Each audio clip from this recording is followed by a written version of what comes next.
They can't fix your gut.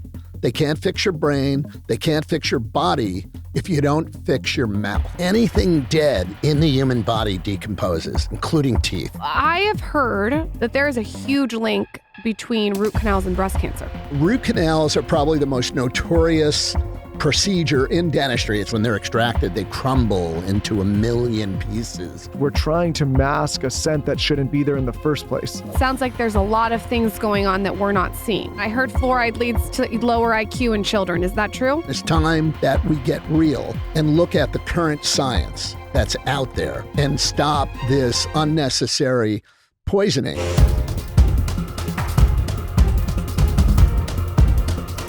If someone has a root canal in their mouth right now in this moment and they haven't done anything yet, what are you telling them? The first thing they need to do is get a 3D cone beam. What that is like a 3D x-ray of the mouth. It's a new technology, it's digital, and it shows us everything. Now, what are you looking for with a root canal? You're looking for dark space around it. That is the sign of a cavitation, which is basically a hole that's forming in the jaw, that forms around extracted wisdom teeth, it forms around root canals. So a root canal is basically the process of taking the guts out of a tooth and making a, well, for lack of better words, a zombie tooth. And that zombie can stay quiet for a while, but anything dead in the human body decomposes, including teeth. And when that happens, there's lots of inflammation that's caused by that can dysregulate your immune system. I know Lauren's going to want to dive super into this, but for the I gave audience, a long answer, right? No. We're gonna for sure cover and go. We're gonna go into the weeds here. Right. For those that are unfamiliar with your work and have never come across you, do you give a brief introduction, who you are, what you do, and how you got into this line of work? Sure. I'm a biologic, restorative, and cosmetic dentist. I began taking this approach because biologic medicine, which biologic dentistry is a subset of, is really a philosophy of practice, looking at root causes and understanding the sources of toxicity and inflammation in the mouth.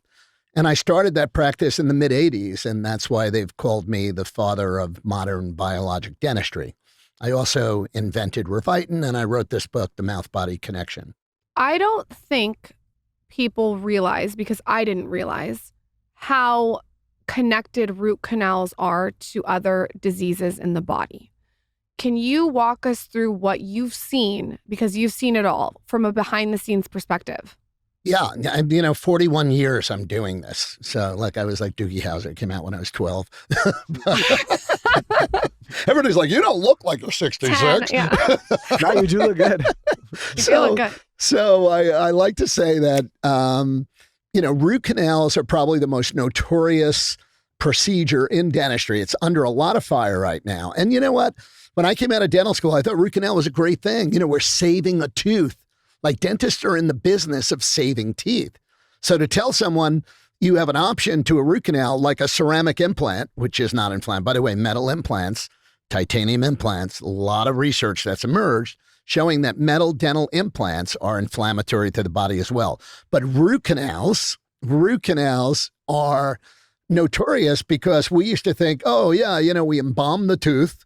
Actually, when I came out of dental school, it was just banned, but they were actually using a formaldehyde material. It was called Sargenti paste to fill root canals, like literally embalming a tooth. And people were getting sick from that. And now it's changed, and there's gutta-percha and different cements and all that. And there are people that do try to clean the tooth out really good, using a laser and bleach and all this stuff to disinfect the tooth. Bottom line is, and what I've come to learn over 41 years, is that it's a flawed procedure because it's impossible to sterilize a tooth. So you're really keeping something in the mouth that eventually will decompose and it turns black, and then they want to put another crown on it. And the worst thing is if any dentist says he wants to retreat a root canal, say, hold on, buddy, I have, or ma'am, but I have another alternative, and that is to remove the dead tooth and to put in a ceramic implant. Now, the future of root canal is getting exciting, right? We're doing stem cells, we're regenerating pulps, We're actually growing teeth with stem cells. That's like on the horizon. And so that's the better future rather than to be, and I have a lot of good friends who are endodontists. They're wonderful guys, and they help take people out of pain. Like, for example, if either of you broke a tooth and the nerve was exposed, you would need a root canal emergency to take you out of pain until you decide to take that tooth out and put a ceramic implant in or some other longer lasting, more predictable treatment. So people now, instead of doing your course of action, if you could consult someone, if someone came to you, we would say, okay, if you had to absolutely do that, don't go the metal implant route, go the ceramic implant route. Yes. If you had to get an implant. Yes. So this is a strange question. How often are they prescribing unnecessary root canals? I'm so glad you asked that question, Michael, because that's really the 800-pound gorilla in the room. There are 42 million root canals done every year. Wow. There's over 25 million root canals in the United States alone done every year. Many of those are a knee-jerk response to a patient being in pain, right? Patient has pain in the tooth. Well, you take the guts out of the tooth, you don't feel anything anymore, but you're condemning that tooth to necrosis. And that necrosis will happen over time, and that's what necrosis we've seen. is the inevitable decay and death of that tooth. Literally, the tooth decomposes in the mouth. I mean, when many times old root canals, when they're extracted, they crumble into a million pieces while the surgeon is trying to remove the tooth out of the mouth. And so when you think about that and what's going on, there are better approaches we have. And I do think, in defense of all my comrades who are endodontists out there and made their living just doing this all day long. And some of them have done, really, it's kind of an art in itself, how to fill the roots of the teeth and everything else. I have to say that there's better approaches, better treatments, and better materials that are coming ahead. And it's all in the world of regenerative medicine. Dentistry needs to move into the world of regenerative medicine. So you're telling me that this is like $1 billion business where no, trillions. Okay, $1 trillion business. It's about $3,000 for $2,000 to $3,000 for one root canal. So now multiply that by 25 million. I even have trouble with the zeros. Yeah. So why would they want this to go away if it's $1 trillion business? Well, it sounds like there's a lot of things going on that we're not seeing. Yes, and to your point. There is a lot of pushback of dentists who say, oh, I don't believe that. I don't believe that. No, they've done studies. There's PubMed studies. You can go online. 100% of endodontically treated teeth, root canal teeth, produce endotoxins, which are bacteria and bacterial byproducts that are inflammatory to the body. So two big things, inflammation, which my book is all about, how to reduce inflammation in the mouth. Because inflammation in the mouth is connected to everything from Alzheimer's disease to premature low-weight babies to preeclampsia in women to impotence in men. I mean, gum disease is the body's #1 source of chronic inflammation, but there's a lot of other stuff that we do in general dentistry that can cause inflammation and toxicity. It sounds like they would rather make the money than care about the inflammation in your mouth, which is linked to multiple diseases. Well, that's the story of life, is that there are people that make decisions based on economic gain instead of what's in the best public good. So fluoride is another example of that. Go off on fluoride. Go off on fluoride. I'm so confused of fluoride. Go off on it. I heard fluoride leads to lower IQ in children. Is that true? There's over 60 studies from around the world that drinking fluoridated water lowers IQ in children. And these are scientific studies. And what's interesting is that conventional dentistry, especially here in the United States, there are groups that, fluoride, in my opinion, is a 75-year-old public health experiment that's an abject failure. There are non-fluoridated communities, non-water fluoridated communities with lower rates of decay than fluoridated. And fluoride, the studies about fluoride came out like in the 1950s, late 40s, 50s. And some of them were, at the U.S. Army research facilities in Grand Rapids. And, there was all of this research about fluorine. By the way, fluoride's a made-up word. People don't know that. But fluorine is the element on the periodic table. It's the most highly reactive, non-radioactive element on the periodic table. So it means it's very charged. So when you drink something that has an element of fluorine, you will immediately, what it does, because it's so negatively charged, your teeth and bones are made of hydroxyapatite. You probably heard that word. They're trying to shove it in toothpaste now and all this stuff. But hydroxyapatite is your natural teeth and bones, and it has a certain amount of flexibility. When you introduce fluorine or a fluoride component, it knocks out the hydroxy and you develop what's called fluorapatite. So we thought, wow, this, it stimulates remineralization, but the mineral that occurs is a mineral that is more brittle. It has about a third less strength than your natural teeth and bones. So in the 1980s, after, 25 years or so of fluoridation, my mother fell on the front steps of our home, and they were carpeted, going up to the bedrooms. And instead of having a bruised hip, she had a broken hip. So in the 1980s, they did a lot of studies with the orthopedic surgeons looking at hip fracture rates from the time of fluoridation. Because if fluoride makes your teeth stronger, hey, yay, it's going to make your bones stronger. And what they found was the exact inverse. There was an exponential increase in hip fracture rates from the time of fluoridation. There's over 20 studies linking fluoride to osteoporosis, cancer, and a host of other stuff. I mean, it's time that we get real and look at the current science that's out there and stop this unnecessary poisoning, in my opinion, of systemic water supplies, beautiful systemic water supplies. But also poisoning on a daily basis through toothpaste. It's like if you wanted to poison people slowly and you wanted to do a drop of poison every day, what's a better fucking way than toothpaste? Can I? It's genius. And another little tidbit of information is that we now have overexposure to fluoride, right? Because you like you said, fluoride toothpaste, fluoride mouthwash, fluoride in the water. And you go to a restaurant, they're cooking with fluoride in the water and all this stuff. So the amount, we now have something called fluorosis, which is a modeling of the teeth. And by the way, the bones as well.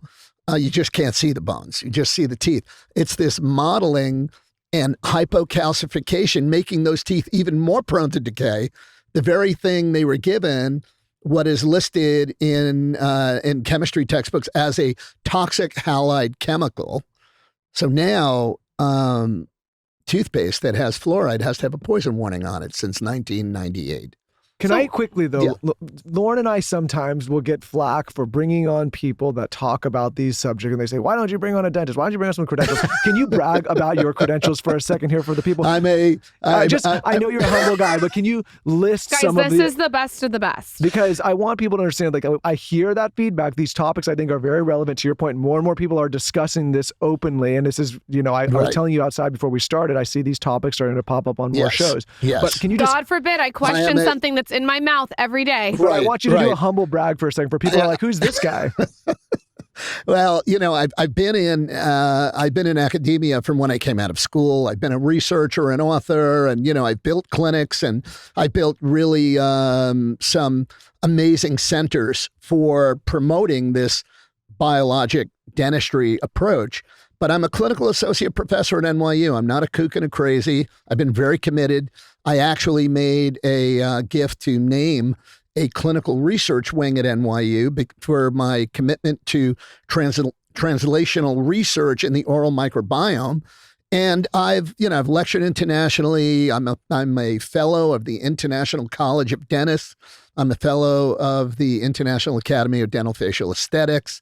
I've been very committed. I've loved dentistry from when I was a little boy. You're not some guy that fell off a melon truck and started talking about fluoride. Who has better teeth, me or Michael? She has better. Of course, I'm going to go in your favor, Lauren. There's only one you right definitely answer. win. There's only one right answer there. Although Michael's doing pretty good too. If you want to continue the show, there was only one right answer. Right. There's only one right for answer both of us. Yeah. So I have heard behind the scenes from multiple people, not just you, from multiple dentists, doctors, experts, that there is a huge link between root canals and breast cancer. Yes. Yes, that is true. And I'll tell you how and why that's true. People don't realize that let me just tell you a little bit about biologic medicine, which biologic dentistry is from. And for me, when I came out of dental school in 1983, I didn't want to be a mechanic of teeth. I felt like, and I was really good. I had good hands. I was an art minor when I was a neuroscience major, an art minor in college, and I go to dental school. And I love the creative part of dentistry, but I also love the medicine. And I felt like dentists were cut off from the mainstream of medicine. And it's really unusual in this country that they do that. They go, oh, you want to study this 2x2 cube, you go to dental school. And so it tends to be more focused on clinical competence in the mechanic of teeth stuff than on the medicine part. So for me, I came out of school and I wanted to be exposed to different types of medicine, right? Homeopathic medicine, Ayurvedic medicine, Chinese medicine, naturopathic medicine, all of these different things. And there was a program that was starting by a Dr. Alan Pressman on holistic health it was a master's program. It was the first certified master's program in the United States on holistic health, which was the origin of, functional medicine and integrative medicine. Actually, I did Harvard Medical School, had a program with a Dr. David Eisenberg, where I studied and learned more about complementary and alternative medicine, which is what it was called in the mid-90s, late 90s. And from there, there was a nurse that worked for me, and she became a holistic nutritionist. And her name was Barbara. And then she came to me one day and said, Gerry, there's a change in my medical history. I've been diagnosed with breast cancer. And my first response was, oh my God, Barbara, you going to Sloan Kettering? It's like everybody thinks cancer, Sloan Kettering. And the reality is she came back to me and said, that's a meat grinder. I'm not going there. I'm going to the Paracelsus Clinic in Switzerland and with Dr. Thomas Rau. And he was the guy, the medical doctor who changed my life as a dentist. And I got a chance to honor him when I spoke at a World Congress in Integrative Medicine in Portugal a few years ago. But Thomas Rau, the first thing he would do if you had breast cancer is he would say, open your mouth. And he'd be looking for root causes of inflammation and toxicity, whether you have heavy metals in your teeth with amalgam fillings, whether you have infected root canals, whether you had your wisdom teeth extracted and now you have these residual necrotic areas of bone, what we call jaw cavitations in the wisdom tooth area, whether you had BPA composite, which a lot of tooth-colored fillings are, BPA composite, whether you had uncontrolled gum disease. Do you have gum disease that's untreated? That's the body's number one source of chronic low-grade inflammation. Or do you have an airway problem that's restricting your breathing? So this man totally was the aha moment for me to feel connected to medicine and overall body wellness. Yeah, I always say dentistry is the 800-pound, biologic dentistry is the 800-pound gorilla. Oral health is the 800-pound gorilla in the wellness room. So you have all these functional medicine doctors, many of whom, I know you have podcasts with and everything, who are wonderful guys, but they will be the first to tell you they can't fix your gut, they can't fix your brain, they can't fix your body if you don't fix your mouth. So are you saying that a lot of these diseases are all starting from the mouth? Well, it makes sense if you think about it. It's one of the main entry points to the rest of the body. Yeah, well, it is. It's the front line, of what goes in. It's really interesting. Because I hope it's one of the main entry points to the rest of the body. Right, exactly. I don't throw that joke in there. Yeah, it is. And the most dentists used to say is like, brush and floss and see your dentist twice a year. It's like, which way do we go, George? This is like nonsense. It's like we've been brainwashed. Yes. And what we have to understand is like a lot of dentists are well-meaning and well-intentioned, and they really have their head up their ass in terms of understanding the oral microbiome, understanding toxicity and inflammation in the mouth, understanding the thousands and thousands of studies that have shown that what's going on in your mouth has profound effects on your whole body. So let's get to your root canal breast cancer question, because I didn't really address that. We believe in biologic medicine, that each one of us here, sitting here right now, we have a divine life force. And in Ayurveda, they call it prana, and in Chinese medicine, they call it qi. And, in the Western world, it's called your spirit body, right? We're mind, body, spirit. It's not just a cliche. But in biologic medicine, they call it the field. And this field gives us a divine capacity to self-regulate and heal. But we self-regulate and heal on 5 different levels.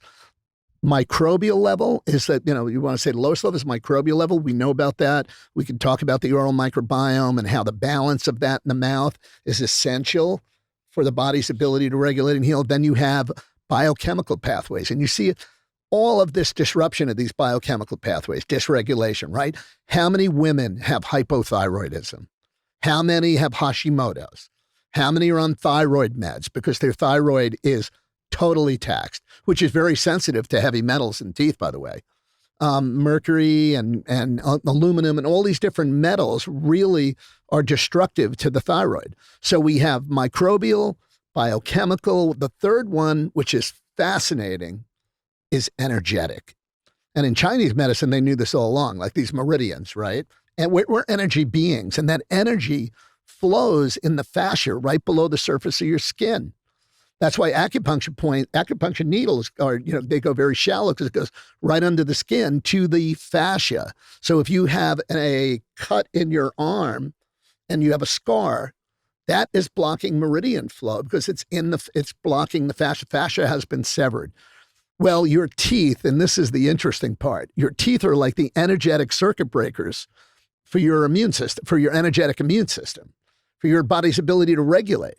So if you have a root canal in a tooth, every tooth in your mouth, and you could look this up online, but there's a tooth organ relationship chart. It's blocking your qi.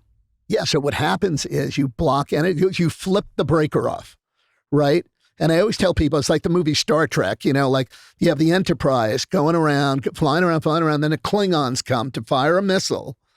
And if the shields are not up, right? Scotty, put up the shields. If the shields I know exactly are not up. What you're saying. Lauren is completely lost at this point. Yeah, I know. No, Lauren, with the Klingons. I get I'm in Star Trek. Yeah. You have to think of your energetic immune system like the shields on the spaceship Enterprise. When your shields are up, you can fight disease. You're fighting cancer every day. I tell people this all the time. So how do we get our shields up? You have to eliminate toxicity and inflammation in your mouth. So let's talk about that. What are the main culprits that bring toxicity and inflammation into your mouth outside and of heavy metals? Outside of the main sugar and bad foods and not flossing and all, like what are the main culprits? Dentistry has been notorious for stuff that is toxic and inflammatory. So whether root canals or mercury fillings, which I was in dental school and we were playing with this stuff amalgam without a mask or anything. Wow. We're playing with this stuff amalgam. I'm like, wait a minute, this is 52% mercury. And when a dentist takes a drill to drill out an old silver colored filling, it makes an invisible cloud of mercury vapor. You can measure it with a miner's lamp. There's a video online called, it's been around for 20 years or more, called The Smoking Tooth. And holding up an amalgam with a miner's lamp, and you could see the mercury vapor on it. Wow. So now let's talk about that. Our bodies have an ability to chelate most of us have the ability to chelate heavy metals, meaning get this mercury out. But there's a tipping point there, right? And then there are, I think it's 14% of the population. I don't have that statistic exactly, but it's a very small percentage of 14 or 16% that have a genetic variation of the ApoE4 gene, and they can't chelate. So these are people, you put mercury in their head, they can't get it out. And these are the people where you see MS, where you see Parkinsonism, where you see all these degenerative diseases, neurological diseases. So we really have to be conscious of toxicity and inflammation. So what if someone's listening and they have 3 silver cavities in their mouth? What would you tell them to do? Go take them out? Well, no, that's an excellent point because I was on the Dr. Oz show in 2011, and Oz did this big piece called Toxic Fillings, and you can still see it online. But one of the most important things is the safe removal of dental amalgam from the human body. So there's a specific way to remove it. Right. And how so do you know there was how an to organization, the IAOMT, And they came up with one of the members, great guy, came up with this protocol. He said, well, we got to start to standardize stuff, which I believe is really important right now because it's biologic dentistry is like the Wild West. There's a lot of biologic dentists who are not good, many, and then there are many good dentists who are not biologic. So what I've been trying to do is mentor and train good young dentists to be biologic. And the most open dentists that I work with are young female dentists. I have two amazing rock stars. I'm going to give them a shout out, Dr. Jeannie Greco and Dr. Tiffany Elmalem. Where are they? And they are in my New York center. There's a wonderful biologic dentist in Los Angeles, Dr. Carla Solis, and they have this amazing goddess energy to be open and to want to help nurture and help cure and help their patients on their path to regulation and healing. This may be something that some people in the dentistry community may not like me to say, but it sounds like one of the biggest disservices to what modern dentistry is there's this disconnect from the rest of the medical institutions. Yes. Right? It's like you go to dentistry school and you get cut off from the other stuff. It sounds like the most important thing with disease and everything comes from our mouth, which is wild. It doesn't make any sense. But is that fair? Yes. Is that a fair assessment? Yes, you're spot on, Michael. And the reality is that it's time now. It's time for dentistry to merge back. When you want to be a dentist in, say, Switzerland or even I think Germany, you go to medical school and then you make a decision to subspecialize in cardiology, gynecology, gastroenterology, dentistry, psychiatry.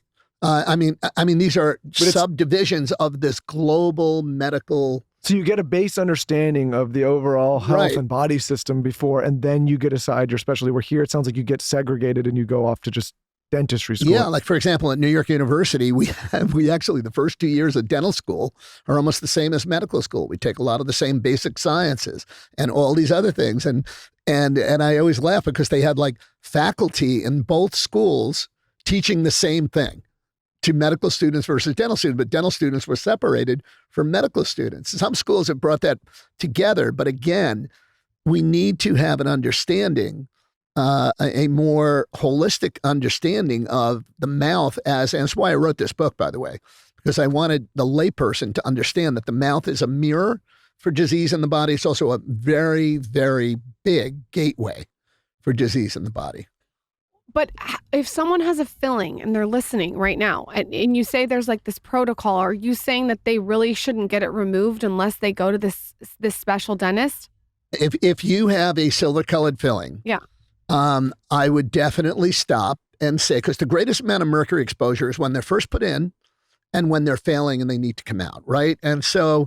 And by the way, amalgam fillings are notorious for breaking teeth. When they get decay on them, they bite on something hard. Now that metal filling is like a wedge splitting a log and they break their tooth. And so now that they go to the dentist and the dentist just picks up a drill and starts drilling it out. And that is terrible on a biologic level, because they're exposing that patient to way too much. And organizations like the IAOMT and the IABDM, they were really, their biggest premise was to stop the use of mercury.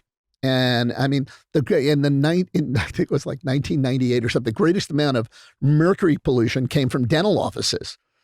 So then they made dentists put these special traps in their offices to capture waste mercury from taking out amalgam fillings. They should just stop doing it. So if someone's confused on what to do, what should they do? They should find They should find a dentist that does safe removal of dental. A lot of dentists are now waking up and they're doing safe removal of dental amalgam. And what does that look like? So it involves giving the patient, we use supplements, for example. We use activated charcoal, we use selenium, and then we give them an alternative air supply so they're breathing through that. We're protected. We wear special masks. We have like almost our own protective gear in the room. Yeah, they're going to have to breathe it too when it comes right, out. Because we're exposed. That's the thing that many dentists are not healthy, and they've been exposed to stuff for a long period of time that is very bad for them. Mercury is very bad for you. Radiation is very bad for you, and all this stuff. So a lot of dentists are, they're creatures of habit too, and they work alone, right? They're not in a hospital, they're working in a private office, and, there's more dental groups, and dentists have become entrepreneurial. And the big thing, look, I love cosmetic dentistry. I love doing veneers. I love giving somebody a nice smile.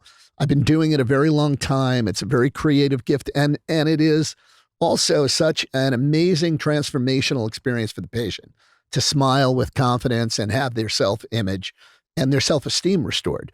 But there is BPA composite being used to put the veneers on with. There is, some of it is aluminum disilicate. And so there's an aluminum disilicate material. We don't use any of that. So there's aluminum, there's BPA. And then there is, I forgot. There are some labs that actually have used lead in the porcelain to make it sparkle more. So you have like this craziness. And so we have what we call, I have something called rejuveneers. And rejuveneers are a very natural biologic approach to giving you beautiful cosmetic dentistry, but just being conscious of the materials that we're using in that process. So what if someone has veneers and they feel like, oh my God, I have all this BPA in my mouth? Well, I think, there's a way to test it. One of the things that I do a lot of this, by the way. I have everyone send me a cone beam taken at their local dentist. A cone beam and some intraoral photographs. And I can do a virtual consult and tell them what's in their mouth, what they should be concerned about. Do they have cavitations? Are there any infections around their dental work? Are there, what is the bone level? Everything from the bone levels. Is the cone beam radiation though? Cone beam is very low exposure. Okay. It's almost less than a full series of dental x-rays because it's 3D, but it's digital, right? So it's CBCT. Is that the thing they put in your mouth and they scan around with now? No, actually you just stand and this thing goes around your head in I've seen those. 30 seconds and we have a scan. Do people need to worry if they have the white cavity? If they're older than, let's say, 5 to 7 years, they should be looked at very carefully. If they are worn, it means they're wearing this BPA composite. The material that was the kind of the workhorse of restorative dentistry for tooth-colored restorative dentistry was something called bis GMA resin. Bisphenol A, BPA, glycidyl methacrylate. It was a chemical, right? A plastic chemical that we used, and you cure it with the light, and it auto catalyzes and things like that, or it self catalyzes. And so, what we want to see now, what I look for, is are the fillings worn, and do you have a grinding problem? Because you're going to grind the stuff off and just keep swallowing it. And I've had patients who've had tons of composite fillings. They had breast cancer. And you see this, it's basically chemotoxicity with this BPA composite stuff that was very commonly used. Okay, well, I'll pick on myself for a second. I think I have a couple fillings that are white, but I've been recently putting in like a night guard to wear because I grind my teeth sometimes. The mouth tape helps so much with grinding. I love your mouth tape. Thank you. I'm so happy. I love the mouth tape. I love the shape of it. I'm so happy. I'm a very big proponent of mouth tape because I think that, there's 1 billion people on the planet who are suffocating in their sleep. And everyone should have, I would say there's 3 things that everyone should have. And the first thing is a cone beam. And the second thing is a home sleep study. And the third thing they should have is an analysis of their microbiome, and just to see where they're at. I want to try the microbiome analysis. So you like mouth tape, though? You're a mouth tape fan. Love mouth tape.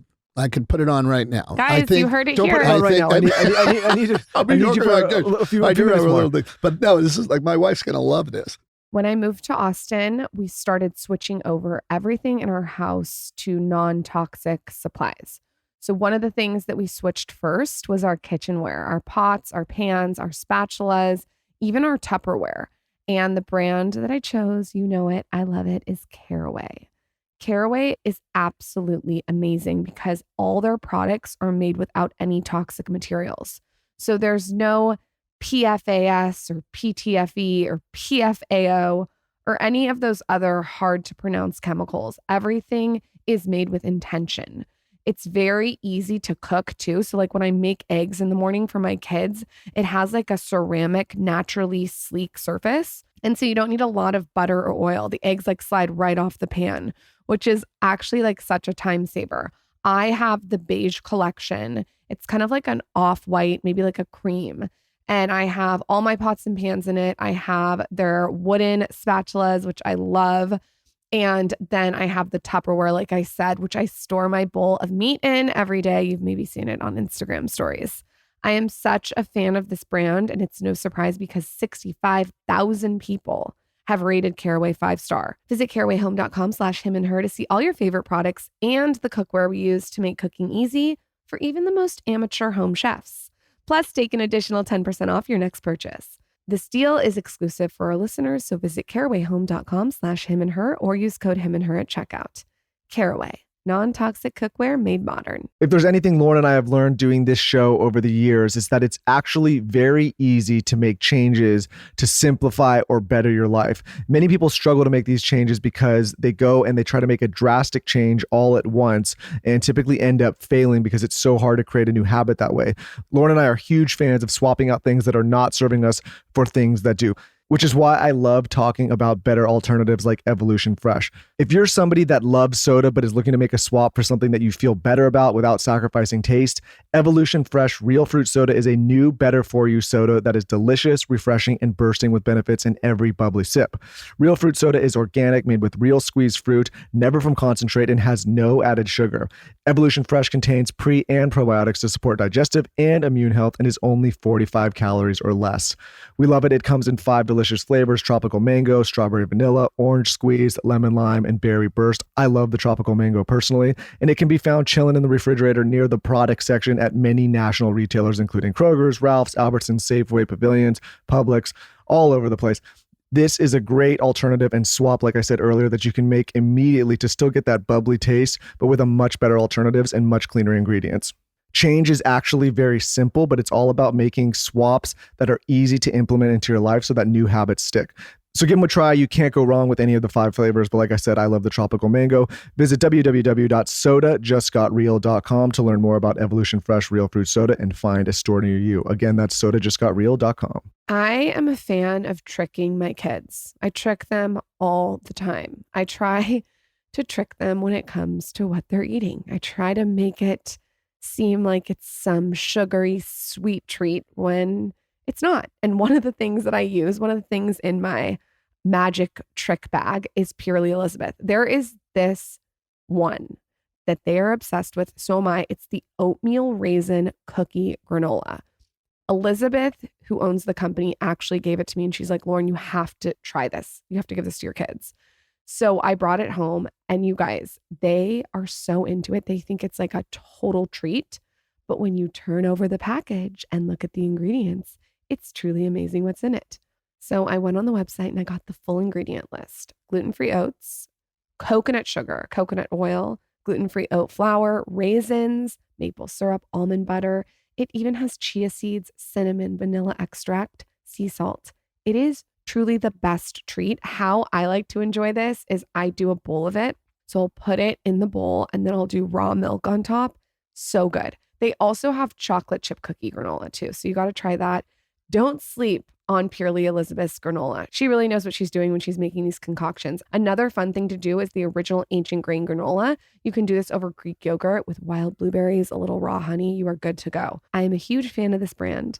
Visit purelyelizabeth.com and use code SKINNY at checkout for 20% off site-wide. That's PURELY Elizabeth.com and use code SKINNY. You get 20% off. Purely Elizabeth, savor the start. So I wear my night guard at night. Okay. And I'm not grinding as much because my mouth is closed shut with the mouth tape. However, sometimes maybe like once a month I forget the mouth tape and I grind. And sometimes I sleep without the retainer. Here's my thought process. The retainer is plastic. The plastic is sitting in my mouth all night. That can't be good, and we can go off on that. The second one is if I don't wear the plastic, you're telling me I'm going to grind my filling and it could lead to disease. So what the fuck do I do here? I feel very between a rock and a hard place. I know. Because there's something to me that's unsettling about wearing a retainer all night with plastic seeping into my bloodstream. But quickly, before you go through that, because I understand what you're saying, is it fair to say that if people tackle the majority of the inflammation that's occurring in their body, they would have enough defense to defend against a plastic mouth guard? Right. And to be honest with you, there's different types of plastic. And it's a good point, Lauren, but yeah, and you're in the right church, but you're wrong pew. I mean, because a lot of these night guard, thanks, you're in the right church, you're wrong pew. A lot of these materials that we use, some of them are nylon, some of them, but you want to make sure they're BPA free. I mean, plastics, I mean, we live in a world, you know, I was cracking up. There was a video online about somebody who was like getting up in Congress, like, end all the use of plastic in the world. And it's like, you know, and she had a plastic bag and all this stuff. And People so don't even realize how much plastic's in all that. Yeah, no, it's everywhere. I mean, I think we are entering a place where, you know, my favorite expression right now is like staying healthy is like walking through a minefield. That's why, you know, these types of podcasts with this kind of information is empowering to people. And it really does help. There are so many people that come to me that say, oh, I heard you on this podcast. I heard you on that podcast. Wow. I wish I could have heard more about this. And it's so this information can be very helpful because it's really, you got to sort the wheat from the chaff out there. There's a lot of BS. And then there's a lot of like this, the biggest bullshit out there right now is the number one sweetener that's being used in natural oral care products is something called xylitol. And there were studies, xylitol is in organic chemistry textbooks. It's called a high value chemical. Okay. Great. It is a chemical and it is made by now there's an organic material that's used, xylan. So xylan, you know, is in cranberries and it could be in a bunch of stuff. It's also in the corn cob, GMO corn cobs. So people don't realize a lot of the xylitol development took place by a subsidiary of DuPont called Danisca, and it was in Europe, and they took GMO corn cobs, which was a bio waste. They were going to throw it away, right? They got the GMO corn, now they got the GMO corn cobs piled up that they were going to throw away, and they were able to develop this chemical that is not as sweet. It's sweet, but it has like 20% or something the calories of sugar. It's not really absorbed, very poorly absorbed by the body and not recognized at all. So it's not metabolized by the body at all, which is why xylitol, they were trying to use it in food products to lower the caloric intake, and it was giving people diarrhea and gas because it just nukes the microbiome. And in the mouth, it disturbs the microbiome and it kills a bacteria that caused tooth decay called strep mutans bacteria. But that research was very misleading because even though you're killing strep mutans bacteria, you're disturbing the balance of those bacteria in the mouth. Strep mutans, which have been associated with tooth decay, live in your mouth. And they are very peaceful and benevolent when you're in a state of balance. And the amazing thing that I learned in my microbiome research was that there's something called the dental-sialo-microbial complex. The teeth, saliva, and microbes. When this microbial flora of your mouth is actually an intelligent, semi-permeable membrane that transports minerals from your saliva to remineralize your teeth, for your teeth to heal themselves, in a sense. I mean, when it gets to the dentin layer or past what we call the dental enamel junction, difficult to do that. But incipient cavities do remineralize from saliva, microbes taking ionic minerals from saliva, including calcium and phosphorus, to the surface of your teeth to heal. It takes molecular oxygen to your gums for your gums to be healthy. So your microbiome is this literally creating this healthy metabolism when it's in balance. What are other things in people's toothpaste that they should watch out for? And I will just tell you this, and I've talked about this on the podcast. I had my blood taken and I was so high in Triclosan. And I know Triclosan isn't in a bunch of toothpaste and baby wipes. You guys got to be, there's a huge brand of baby wipes that it's in. Rhymes with- Triclosan I mean, from when Colgate introduced their product Total in 1998, they were actually going to launch it. They were going to call it the first antibiotic toothpaste. And then there was this whole public, Good they were one. going to call it an antibiotic toothpaste. And then they changed right away and they said, oh, it's the plaque killing, toothpaste, and everything in oral care has been about kill, baby, burn. And it's like kill plaque, kill germs, and, like you got to sterilize your mouth. And it was one of my professors. He was actually retired. He was the head of the pediatric dentistry department, wrote the textbook on pediatric dentistry. He was involved in every international dental organization and the dental representative to the United Nations, all this stuff. This guy, Dr. Stephen Moss, taught me the oral microbiome. And he had actually distributed money on behalf of major corporations to do science on different stuff. One of them was Triclosan, to it's kind of like the tail wags the dog, to do the science. So when the product launches, they could say, science has shown that Colgate Total kills plaque 24 hours a day. And he came to me, and I had originally developed Revitin as a nutritional product. So I saw a study from the 1970s from Japan that showed that diseased gums were deficient in two key nutrients, vitamin C. If I had to get rid of every vitamin in my medicine cabinet except one, I would keep vitamin C. Vitamin C is still, amazing. So, and I was that was reading a book all about scurvy, and I was telling Lauren about it, and people just didn't realize it was vitamin C deficiency. Yeah. And then the other one is coenzyme Q10, which people didn't really know about when I was doing my early research on this. But I got my first patent on vitamin C and CoQ10 in oral care formulas in 1999.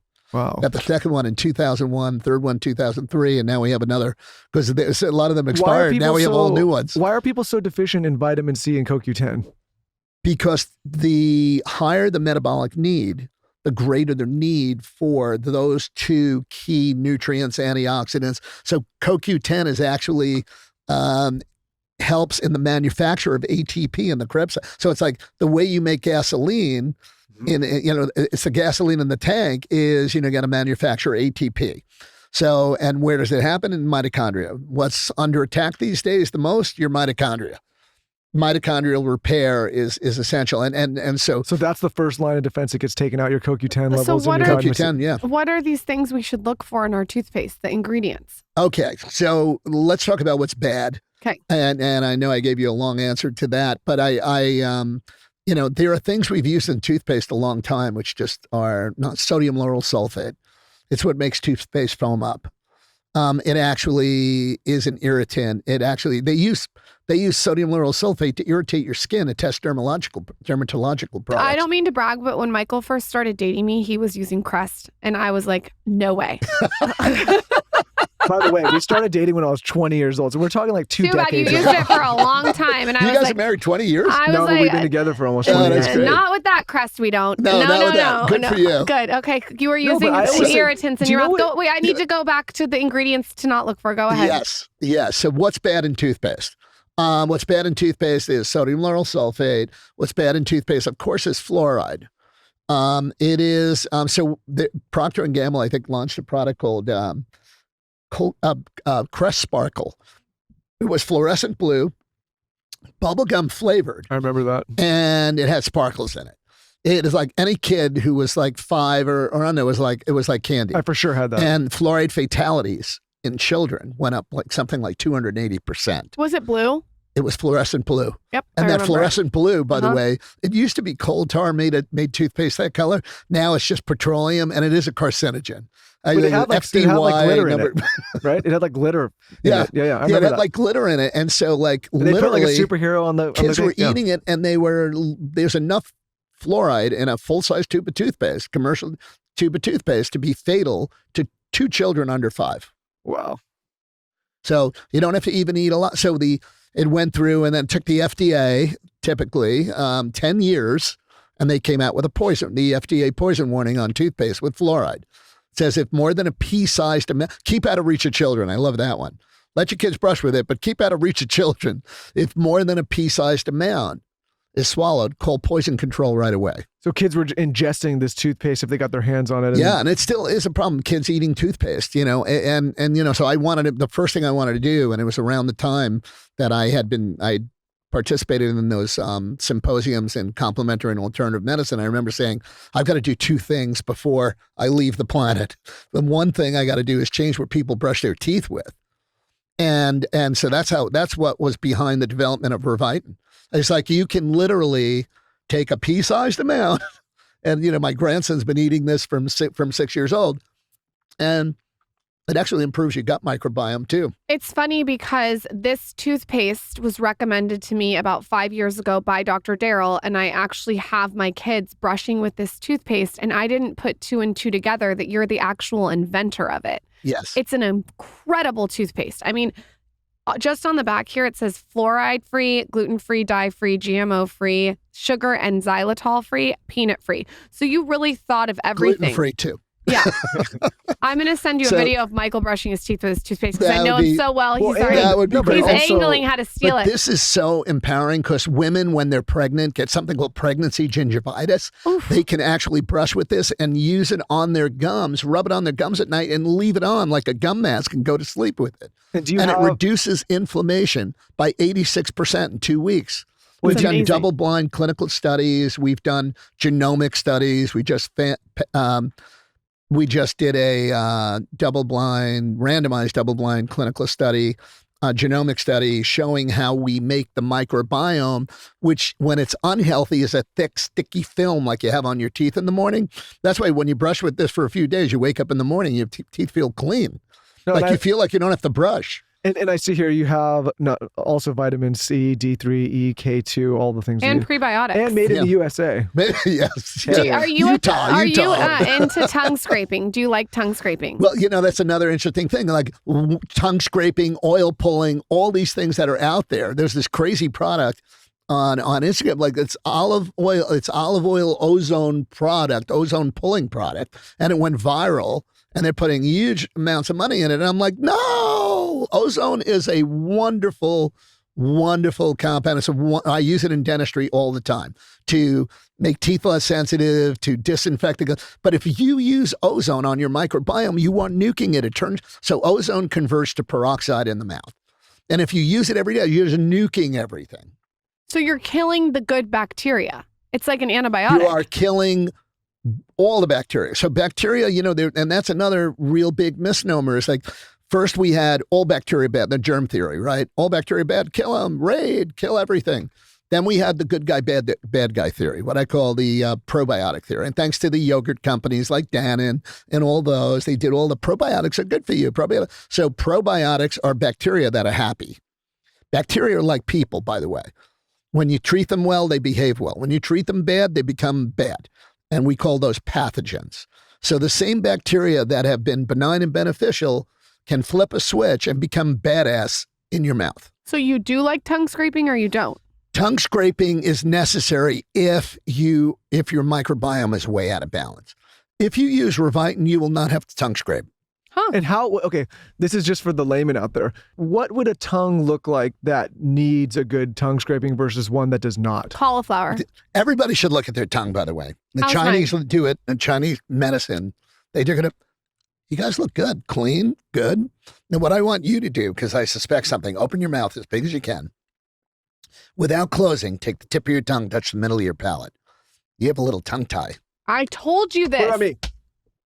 Open as big as you can. He is too. I told you this. He is too. So what are we supposed to do? You need a tongue tie release. That's it. What is that going to do for us? Or you need myofunctional therapy where we train your tongue. So that ligament under your tongue, and everyone can do this at home. They can go in front of a mirror, open as wide as they can, and without closing, take the tip of your tongue, touch the middle of your palate. If you can't, you have to close halfway. That means that ligament, the lingual frenulum, which is that string under your tongue, is holding it down too much. The middle or the front? Sometimes it's the side, sometimes it's the middle and the front. What does a tongue tie do over time if you don't release it? It's kind of like unnaturally holding your tongue down and back because so it's bad tongue really posture. The posture of your tongue should be in rest position, your tongue should be resting behind your front teeth, your central incisors, your upper central incisors. Like you should be relaxing there. If you're not and your tongue is tied down, that tongue is like a rubber stopper in the neck of a wine bottle. That's why you can have a breathing problem. How did you know I had a tongue tie? What about me looks like I have a tongue tie? The fact that you were grinding. So you think if you release my tongue tie and I stop grinding? If you cure sleep apnea, most people will stop grinding. Can you do Most people will stop having TMJ. Can you do a tongue tie release as an adult, or is it? Yes. No, you could do it. Wait, can you release it? A laser. Can you do it for me? Oh, yeah, anytime. Is it hurt? I don't have to like reach. No, it's not. Doesn't hurt at all. So how long is it? We numb it a little bit, but we use a laser, which is fantastic to do. But does it? Do you think I'll notice a difference? I think you need, so tongue tie release and myofascial therapy. It's kind of like speech therapy for your tongue. Those are two important things to deal with. And then we got to look at, have you ever had a home sleep study? No. I got to send you guys both one. Okay. I'm going to send you both a home sleep study. It's the greatest device because it gives us like 7 pages of information. Everything from what your blood oxygen levels throughout the night are to what side you're sleeping on, how many times a minute you have an apneic episode, right? So everybody thinks, oh, sleep apnea, snoring. Snoring is a sign of sleep apnea. But a lot of women have sleep apnea and don't snore at all. They purr a little bit. She used to snore like I couldn't believe the snores. Well, I had double jaw surgery, and that really helped. Oh, okay, that's interesting. You had orthodontic surgery. I had my whole face broken. Fucking nightmare. Yeah, it is. But it is. I'm so glad I did it now, but during it's like hell. Totally. But that's interesting that no one told me I have a tongue tie. Yeah. During all that. Yeah. I mean, these are the things I'm training dentists to look for. These are the things we in our office in Manhattan, we have an office in Manhattan, an office in the Hamptons, and we're coming to LA. So that's on the drawing board because we really do need to shift and change the way dentistry is practiced. Well, it's so interesting, like having all of these conversations on the show. I would argue that if you look at the early versions of this show compared to now, like we've slowly, Lauren and I, progressed to become healthier human beings. I'm not just saying the way we look and all that, but just there's just so many things we've learned talking to people like yourself. One of the reasons we love doing this show is because we learn that like the stuff you're telling us right now, we are learning maybe a little earlier than the audience because we do the interview first. No, what I love that you do is you also support a lot of other people like my friend Will Cole and everybody else in doing doing podcasts that are empowering people to live longer and healthy. And you know what? There's been nobody in oral care, there's been nobody over here in this 2-inch by 2-inch cube that basically runs your whole body. Okay, because the oral microbiome actually is an integral part of the regulation of your immune system. So another thing we didn't bring up, and I'm going to throw it up right now, is mouthwash. Right? Throw it away. Most mouthwash is crap. Ugh. And it interferes and disturbs and destroys the oral microbiome. Everyone who likes mouthwash has an addiction to the old nostalgic feeling of your dad breathing the brown Listerine on you. We have to move on. My mother loved it. But my mother it burned the hell out of your mouth. We have to if move it burns, on. it means it's good for you. No. And I'm like, no, it's killing me. I have this weird theory that is maybe you will relate to what we were talking about. I haven't worn deodorant in like 20 years. Like just not a deodorant guy. And what I was saying is, we've gotten good as a people of masking sense that our body's trying to signal to us to say there's something wrong. And one of the things I said is like, you shouldn't have all this crazy BO if you are managing your health properly. And also same for the breath. Like if you're taking care of your mouth. And you know what? I don't even use a deodorant. I mean, like I'm really rarely, only if I know like I'm going to be in a setting where, I'm like sweating like crazy or something like that. But I don't even like it. But the two things in dentistry. My point though is that with deodorant, with perfume, with cologne, with mouthwash, we're trying to mask a scent that shouldn't be there in the first place. You are spot on. You are 100% right. Because what are the two biggest things in dentistry? The two biggest consumer concerns, white teeth and fresh breath. That's it. White teeth and fresh breath. You could tell them about the mouth as when I wrote this book, the mouth as a mirror and a body and a mirror and a gateway to the body. Everybody was like, oh, okay. But white teeth and fresh breath, what have we done? Teeth whitening products. And a lot of people don't know this, but there was a study back at Georgetown University Medical Center on women who were they called them bleacherexics, like or bleachaholics, like they whitened every day. They thought teeth whitening is something they do every day. And there were like 4 or 5 of these women developed squamous cell carcinomas under their tongue, their cheek, and all this because teeth whitening is an oxidative process. It uses a form of peroxide, carbamide peroxide, hydrogen peroxide, and that can denature your cells. It could denature soft tissue, that oxidative process, destroying the antioxidant protection in the mouth. That's why in our offices, when we do teeth whitening, we'd give them an antioxidant gum mask with Revitin. We do this 5-minute gum mask to replenish the antioxidants that are destroyed in the whitening process. So these women got cancer, and it was like hushy, all covered up. No, we need to do more research because it's a multi-billion-dollar industry, teeth whitening products. You go on QVC, you go online, you go on anywhere, and, podcasts, infomercials, and everything. What is it? Teeth whitening. Guess what? Revitin whitens teeth by restoring balance to the oral microbiome. So you get rid of that stain-attracting, unhealthy plaque, and instead you restore that plaque to a healthy microbiome, a healthy oral microbiome. So when your microbiome is healthy, it's a thin, clear, odorless film. When it's unhealthy, you have, this thick, sticky, smelly film on the teeth. You don't even want to kiss your wife in the morning because you got this gunk. You got to brush your teeth first. So an indication of a bad unhealthy microbiome was that it's a thick film that starts developing in your teeth. Like that shouldn't happen. That's unhealthy. What about? And that's when you got to tongue scrape. That's when you got to do oil pulling. Like oil pulling, it's great. It's a detergent. Everybody thinks it's like this magical thing. No, it's a lipophilic detergent process. And by the way, the ancient Ayurvedic, it was like you had to do it for 20 minutes with an oil, right? I think it was a sesame oil and back then. And I know, people are using olive oil or coconut oil. Coconut oil is wonderful. I love coconut oil. But I mean, the idea of having to use it for 20 minutes in the morning, I can't get people to brush their teeth for 2 minutes. Yeah. Something that the moment you buy it, you're going to be a better person, and that is the Farmer's Dog. The Farmer's Dog makes real, fresh dog food and delivers it right to your door. Recipes are developed by vet nutritionists made from real meat and veggies and portioned just for your dog, making it easy to say goodbye to burnt brown balls and feed your dog real food with real benefits. We spend way too much time thinking about how we take care of ourselves and not nearly enough time thinking about how we take care of our pets, our dogs, the creatures that love us the most unconditionally. This is why Lauren and I have been longtime partners with the Farmer's Dog.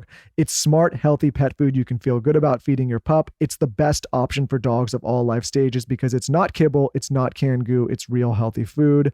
Listen, traditional dry and wet dog food options are highly processed, can use much lower quality ingredients than they claim to, and are extremely difficult to portion accurately.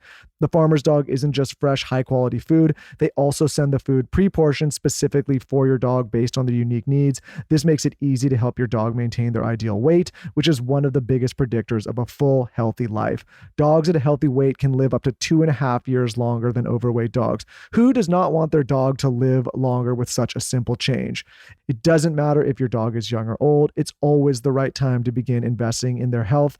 That means more happy, healthy, and full years together. Of course, we have an incredible offer for our listeners and viewers. Get 50% off your first box of fresh, healthy food at thefarmersdog.com/skinny. Plus, you get free shipping. Just go to thefarmersdog.com/skinny to get 50% off. That's thefarmersdog.com/skinny. The Skinny Confidential is sponsored by BetterHelp. Halloween is upon us, and Halloween lets us have fun with what scares us, but what about those fears that don't involve zombies and ghosts? Therapy is a great tool for facing your fears and finding ways to overcome them, because sometimes the scariest thing is not facing our fears in the first place and holding ourselves back. One thing that Lauren and I have learned doing this podcast for close to a decade now is some of the highest performers use therapy as one of the tools in their arsenal to live a better, healthier, happier life. Lauren and I personally benefit all the time from being able to share our ideas, our thoughts, and get things out of our heads and off our chests. What we love about BetterHelp, and they've been a longtime partner, is that BetterHelp makes therapy accessible to anyone from the comfort of their own home anytime, get paired with licensed therapists, and change anytime for no reason. If you've been struggling, having anxiety, stress, and you just feel like you need that extra push to get over the hump, therapy could be an amazing solution for you. So if you're thinking of starting therapy, give BetterHelp a try. It's entirely online, like I said. It's designed to be convenient, flexible, and suited to your schedule. All you have to do is fill out a brief questionnaire to get matched with a licensed therapist and switch therapists anytime for no additional charge. Of course, we have an incredible offer for our listeners and viewers. Overcome your fears with BetterHelp. Visit betterhelp.com/skinny today to get 10% off your first month. That's BetterHelp, HELP.com/skinny. BetterHelp.com/skinny. I like to eat clean and I like efficiency and mix it together. And what do you got? Taylor Farms. Taylor Farms chopped salad kits deliver the freshest, best tasting salad to eat at home or on the go. So essentially, Taylor Farms is a family-owned company on a mission to create healthy lives through fresh, delicious food. And they have these kits, okay? So they wanted to make salad kits not boring. A lot of them are boring. Theirs have over 30 flavors and even mini salads. And each base is a unique blend of fresh greens. They have veggies, and everything is designed to give you the best taste. And it's also efficient. They have dressings and toppings, and they're packed independently to make it really easy for you. So you can tailor to your taste. You can use as much or as little as you'd like. Everything is convenience meets freshness. So the salads are pre-washed, they're pre-cut, they're ready to enjoy. So if you're a busy professional or you're a working mom or a college student, or you've just had a long day and you don't want to think about dinner, Taylor Farm Salads makes healthy eating easy and delicious. My favorite salad kit is the sweet kale. And what I do is I make my bowl of meat and then I just use it to put it on top. And then sometimes I'll add the dressing. Sometimes I'll add some raw cheese. Sometimes I'll add some raw honey. But it's a really great way to add oomph to my meat bowl. Sometimes I mix these salads into a little bit of white rice for my kids and I'll add soy sauce on top. You could have fun with it. You could add protein, fruits, veggies, whatever you want. Taylor Farms chopped salad kits are available at all major grocery stores. I have a question about the airway. If there is a kid or a teenager that doesn't get their airway fixed, what is going to happen? Are you a believer in palate expansion? Absolutely. I mean, here's the thing. There's a lot better. Here's the most important thing. By the way, we're doing tongue tie release on children when they're born in the hospital. We're looking for it in the hospital. You know how many kids suffer from obstructive sleep apnea? You know what it's connected to? Bedwetting. Bedwetting in children is a sign of possible obstructive sleep apnea. Wow. Hyperactivity disorder, ADHD. Airway health. Airway health. So airway health is essential from birth. And we do that. Now, there are appliances. And the big thing, a friend of mine wrote a book. He's a biologic dentist. And he wrote a book called 6 Foot Tiger, 3 Foot Cage. And he's Chinese American and they love Crouching Tiger, 6 Foot Tiger. And this was 6 Foot Tiger, 3 Foot Cage. 6 Foot Tiger is your tongue. The 3 Foot Cage is your mouth. In someone with obstructive sleep apnea, there's not enough room for your tongue.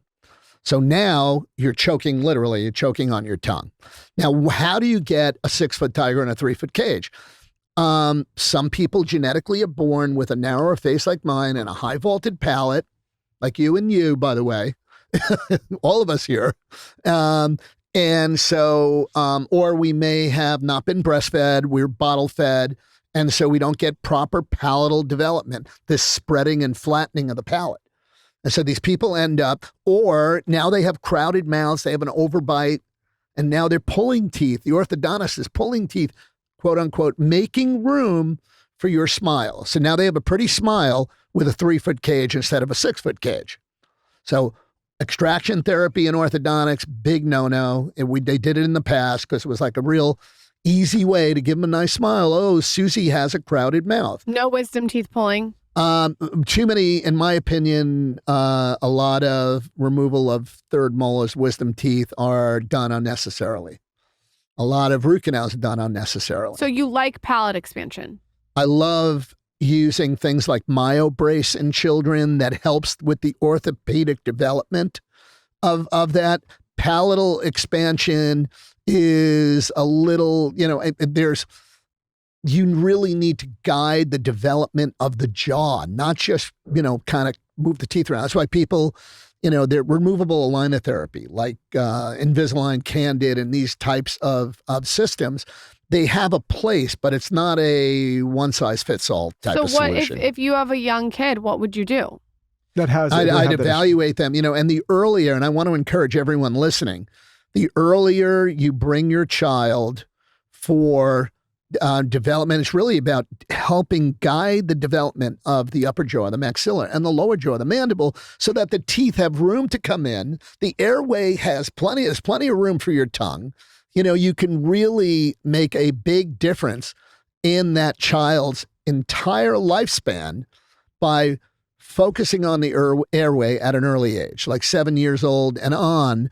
There are different appliances that child can wear that helps guide the eruption of the teeth and guide the development of the upper and lower jaw. We just did an entire episode, which is why I have my phone out, because normally I would never have my phone out on the show, called How to Grow a Beautiful Face, Jawline, and Sustain Your Health, with a woman named Katrina Fahy. And she wrote a book all about this and a palate expansion. And we talked all about this particular subject. That's fantastic. Before we go, I know that there was a documentary on Netflix. I think it was called The Root Cause. Yes. And it exposed a lot of things that you're talking about. And it educated the population on a lot of things that you're talking about. And then it mysteriously disappeared. It's gone. It was a class action lawsuit by the American Association of Endodontists. Because they don't want it out there. And they said it was scaring the public or something ridiculous. You mean scaring the public into not doing it so it ruins their money? Yeah, well, yes. I mean, they do, they're protecting the interests of their members, and their members, they make their living doing this stuff, being undertakers of teeth, and they, I hate to say that, because getting someone out of pain can be life, give somebody their life. I mean, toothache is one of the greatest pains in the, one of the top three, inner ear toothache. I forget what the other one is. I think gallbladder or something. Aren't there things that you can do for a root canal naturally? Like Dr. Daryl and I have talked about, like taking black seed oil. Yes. He has the black seed oil I take every day. Yes. And homeopathics. By the way, in a tooth with deep decay, there are way, way, way too many dentists that are in this mechanical removal of decay, seeing like they got to scrub everything, and then they expose the nerve, and then they go, oh, Lauren, we got to do a root canal now. The nerve is exposed. The decay was so deep. First thing I do in deep decay in our offices is we use ozone. Ozone disinfects that deep decay, and the decay kind of sloughs off, and off the tooth, and you get down to the healthy tooth. And then sometimes I'll do what's called a laser pulp cap. I'll use a little laser light to protect the nerve. And then we build that tooth back up, and we keep that tooth vital. There's way too many root canals that are done like a knee-jerk response. And as I said, when we watch the progression of what happens to that tooth with root canal over time, we see this necrosis, we see these infections, we see cavitations. And they are a source of dysregulation. You were asking about upper molars. The upper molars are Grand Central Station on a meridian for regulating the immune, the field around every organ system in your body. So the upper molars are notoriously right and left, or for the right and left breast, for your thyroid. They regulate your thyroid. So just think about this. A big infected root canal in an upper molar will dysregulate your breast on that side, your thyroid, your stomach, and on the upper right, it's the pancreas, and on the upper left, it's the spleen. That's how many meridians are just from those molars on the upper. Your front teeth, by the way, upper front and lower front, and a lot of people, especially when you're young, and a lot of guys, they took a baseball to the mouth and they got 2 root canals on their 2 front teeth. And the next thing you know, they have an inflamed prostate and this and that, because the whole genitourinary system is on meridians from your front teeth to that area.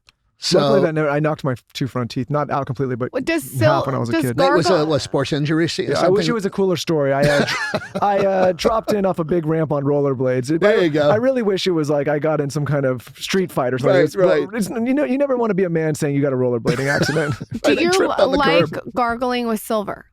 No.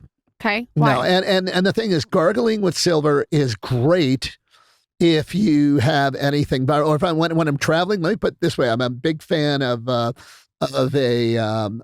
silver hydrosol called Argentin 23. I give it to patients.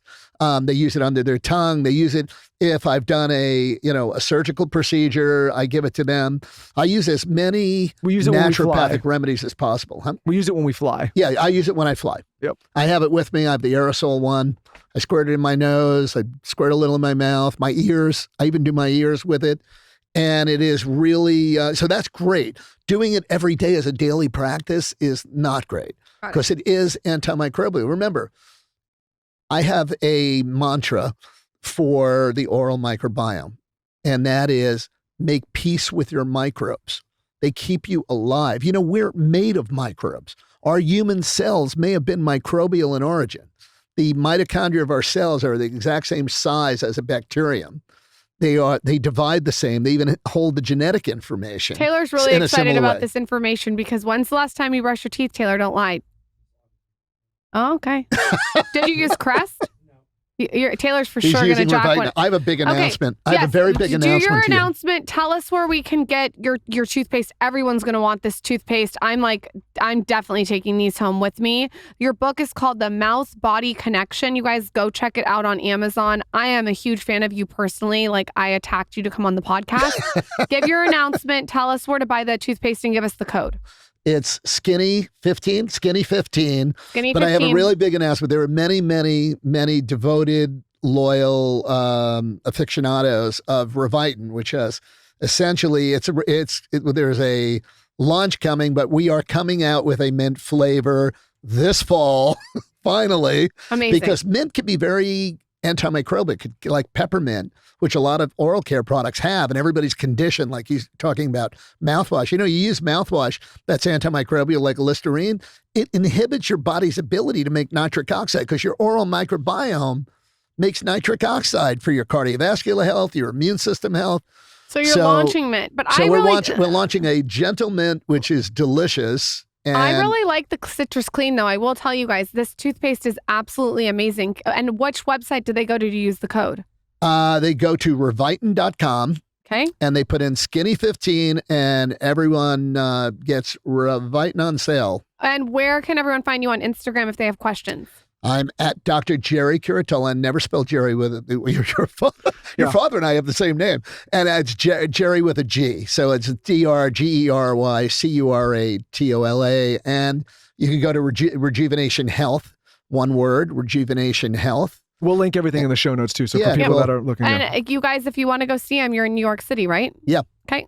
Right on Fifth Avenue. You're the best. Come back anytime. Thank you, Dr. Gerry. I love you. Go see a biological dentist, everybody.